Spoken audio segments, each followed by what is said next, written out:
Hello friends, आज मैं आपके लिए लेकर आई हूँ मूंग दाल से बनाई हुई एक ऐसी डिश जो आप एक बार खाओगे तो बार बार खाने को मन करेगा। तो आइए शुरू करें। तो ये मैंने 4-5 पटल लिया है।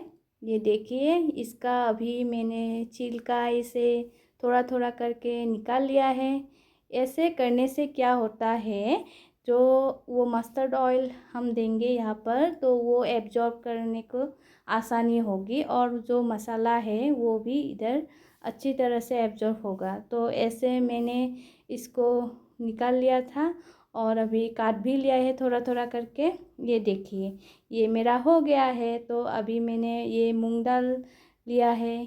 तो अभी मैं मूंग दाल को ऐसे फ्राई करूँगी। मूंग दाल को मैंने पहले 30 मिनट तक इसको पानी में भिगो के रखा था, तभी तो जल्दी पक जाएगा। तो इसीलिए मैंने इसको पहले 30 मिनट तक भिगो के रखा था। तो ये थोड़ा थोड़ा लाल लाल हो गया है, तो ये मैं अभी एक बाउल में रख रही हूँ। तो ये मेरा हो गया है फ्राई मूंग दाल। ऐसे करने से ये अच्छा होगा, मतलब ये रेसिपी।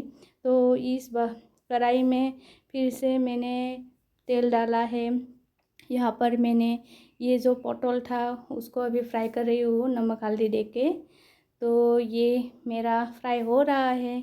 इसको आप अच्छी तरह से फ्राई कीजिएगा, क्योंकि इसको अच्छी तरह से फ्राई करने से अच्छा होगा।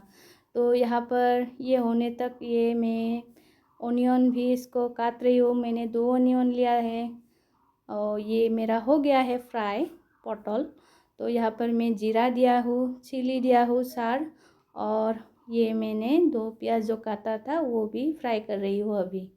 ये देखिए, यहाँ पर मैं ये टमाटर दिया है और आदा लहसुन का पेस्ट डाला है। नमक हल्दी 1 चम्मच हल्दी 1 चम्मच नमक भी डाला है। इसको भी आप अच्छी तरह से फ्राई कीजिएगा। और ये मैंने डाला है जीरा 1 चम्मच, जीरा 1 चम्मच धनिया, और यहाँ पर मैंने डाला है मूंग दाल और रेड चिली पाउडर। तो इसको भी अच्छी तरह से फ्राई किया है मैं। इसको आप 5 मिनट 10 मिनट तक ऐसे अच्छी तरह से फ्राई कीजिएगा। ये मेरा फ्राई थोड़ा थोड़ा करके हो गया है, तो मैं अभी इधर पानी डालूँगी। ये मेरा पानी डाल लिया है और इसको मैं आधा घंटे तक इसको पकने रख दूँगी। ये जो पटल था वो भी मैं इस पर डाला है, और लास्ट में मैंने इधर थोड़ा सा गरम मसाला और घी डाला है। ये देखिए, घी डाला है मैंने। कितना अच्छा कलर आएगा है, देखिए। ये मेरा वीडियो आप लोगों को कैसा लगा, आप कमेंट में बताइएगा। मेरा वीडियो अच्छा लगे तो मुझे सब्सक्राइब और मुझे कमेंट कीजिए।